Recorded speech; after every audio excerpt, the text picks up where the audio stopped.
Hello, I'm Miss McCarthy, and if you're watching this, we are working together this year in ELA 10. So welcome. I can't wait to get forward with the work. Before we start, let's take a look at how we will work this year, which is our Google site. This is a big difference from the past 19 months or so since we went out on remote learning. Instead of using Google Classroom, I've decided to try Google Sites for a lot of different reasons. I think the most important reason is that from feedback from students for the past 2 years, um, it's hard to monitor and keep track of all the assignments on Google Classroom between all of the notifications and also how it's organized. And personally, I struggle with Google Classroom.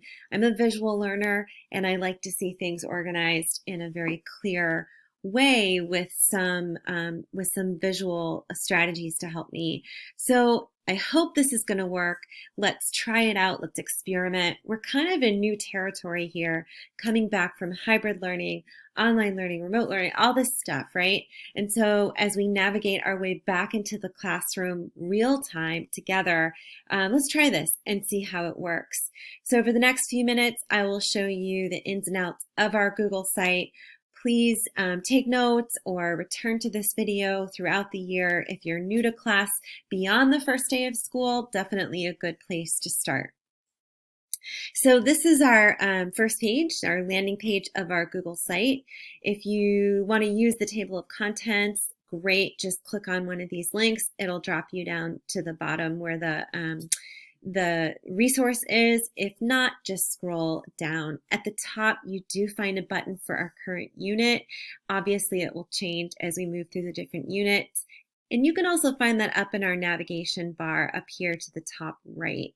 I'm going to scroll down. I obviously see this video that I created and a welcome from me. Some important links are in here.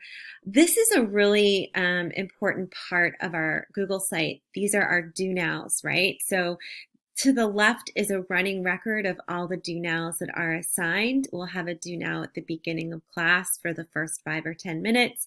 If you're late or you're absent, please check out this running record. This is how you're going to make sure you have all the do nows ready to go.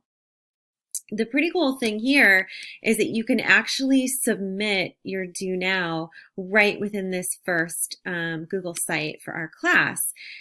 Just go ahead and press submit. You don't even have to click in the Google form directly. As we scroll down, we see our syllabus actually included in here. It is a hyperdoc, so you can click within the links in the syllabus to learn more and go on a deeper level. There's the BPS calendar, which is super important for keeping track of when the term begins and ends. That's also within your syllabus. And I've also linked a Google slide deck that encourages you to really take control of your grades by knowing your term, quarter, midterm, and end of term.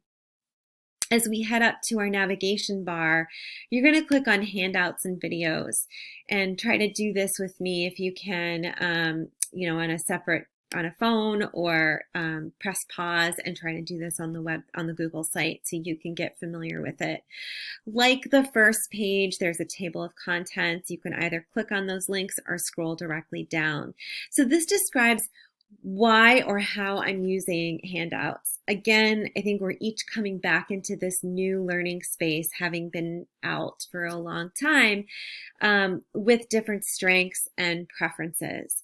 I used to have students keep a paper notebook, and they were graded on this notebook for how it was organized, and students had to glue or staple in all the handouts. I figured out along the way over the past 19 months that for me as a teacher, in thinking about your goals as students, as learners, is not as important as I thought it would be. So it's your choice. How do you want to keep track of the handouts in this class? And I've included videos in that because I do assign videos on a regular basis. I found that video lessons help students get prepared for class, answer questions that they have if they're confused or need more clarity after the lesson. And of course, if you're absent, right, videos are a crucial place for you to go to get caught up and in the groove of our learning.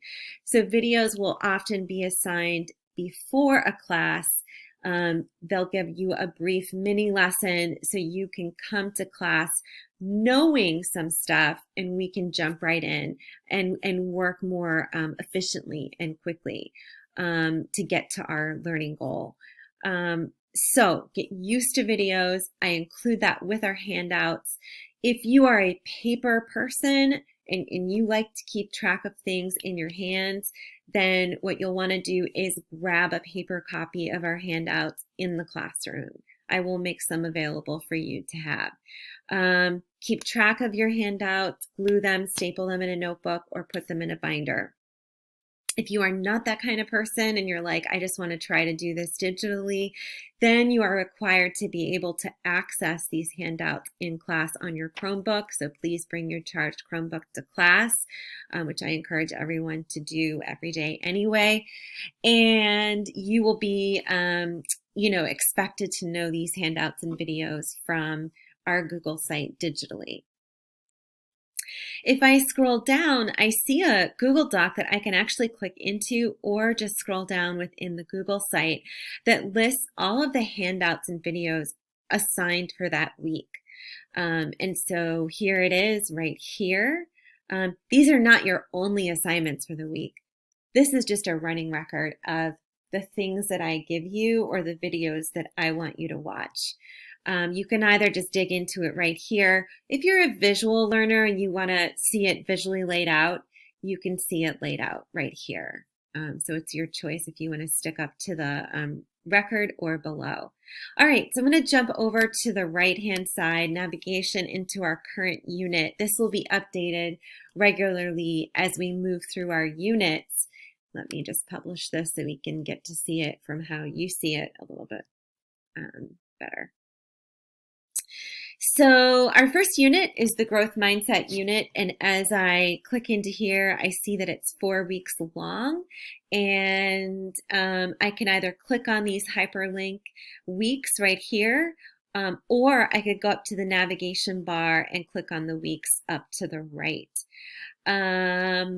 We have all of our, the things that we're going to do in class, the big items that we're doing in class are bulleted here. Am I going to add in some things? Sure. Will I take away some things? Yes, and I will try to update this on a regular basis. But this gives you an idea of the scope of where we're headed, and I think that's useful for some students as they want to think ahead and plan out their schedule between maybe a job that you have after school and family requirements and other class requirements. You can also see the work products that are due at the end of each week. Again, these will, might be edited as we move along. What's nice about this is that all of our assignments are linked in multiple places on this Google site. And so you can either click this button and that'll bring you to a list of assignments. And so let's actually try that. It'll drop you into our Google Doc with all of our assignments for the week. You can see here, and it might take you a while to get used to this. I would say the first week or two, because it is a different way of communicating with you and handing out work, so to speak, than Google Classroom. So again, we're only using our Google site in this system. We're not using Google Classroom with our assignments and communication. So you can see on this assignment list, this is for Unit 1. It is broken out by week. I see that in week 1, between September 9th and the 17th, we have 5 grades that are due in Aspen. And here they are. They're right here. And this tells you the points. It also links the assignment into here. And I've also given you an overview. So I've told you, hey, this is what this is. This is how long I think it's going to take you. We're doing this in class. We're not doing this in class. So it kind of gives you that general idea. If this is just too much information, then don't read this column right here. just jump right in to find your assignment. So for instance, our first assignment is called Letter to Me, and it's due 9/13, and I've just clicked on it. Now I've made a separate video that shows you how to actually submit assignments, because remember, we're not submitting on Google Classroom. Instead, we're submitting straight through the Google site. Again, it might take you a week or two to get used to that, but I hope that we're going to find it more efficient for me as a grader to give you feedback, but also for you as a student. So how do we actually make this our own? Because this is just a view-only copy, you won't be able to type in it. You would go to File on the upper left, you go to Make a Copy, and then you would rename it. And I give you how to rename it in purple. So you would rename it with your last name, your first name, and then the assignment name. This video right here, and I will always include a link in the assignment, will tell you how to submit your assignments. You just submit it on this Google form here, but the video will walk you through that. Okay, so that's how you access assignments. Again, I will always hyperlink it. You always have the option of submitting assignments on paper by hand. So if you do that, you would read the assignment here, and then you would actually do it the way we used to do it and give it to me. You can experiment with which way works for you best as a student, and that might take you a little while to figure that out, and you might change it along the way. That's okay. We're kind of figuring out, all right, how does this thing work, this thing called school, the way that, it might be different than we thought than it was when we first left in 2019. So here's that video on how to submit assignments. This again is a link to handouts and videos. Let's take a look at that right here. We've just been there. I don't think we need to go back. So again, this landing page for our unit is kind of like the big unit stretched out so that you get that high level view with the assignment submission form, which is right here. You can actually just work on it in this Google site. You don't even have to click on the form. The video on how to submit assignments is down here. But let's go into the first week, and I'm finding that here in the upper right on the navigation bar. You can either, again, use the table of contents or just kind of drop down and figure it out on your own. But I see that we have the do nows again linked in here. So it's very accessible. It's right here. We've gone over that before. If you do submit do nows on paper, just make sure that you're giving them to me so that I can grade them. But I think it's an easy submission to do it right here. We have, again, our assignment form. We've just looked at that, but it's also included right here on this page. And then I will provide the slide deck for each week so that if you're absent, you can go back and check that out. You can also see what we did each day if you were late or you needed more clarity and you have questions from class.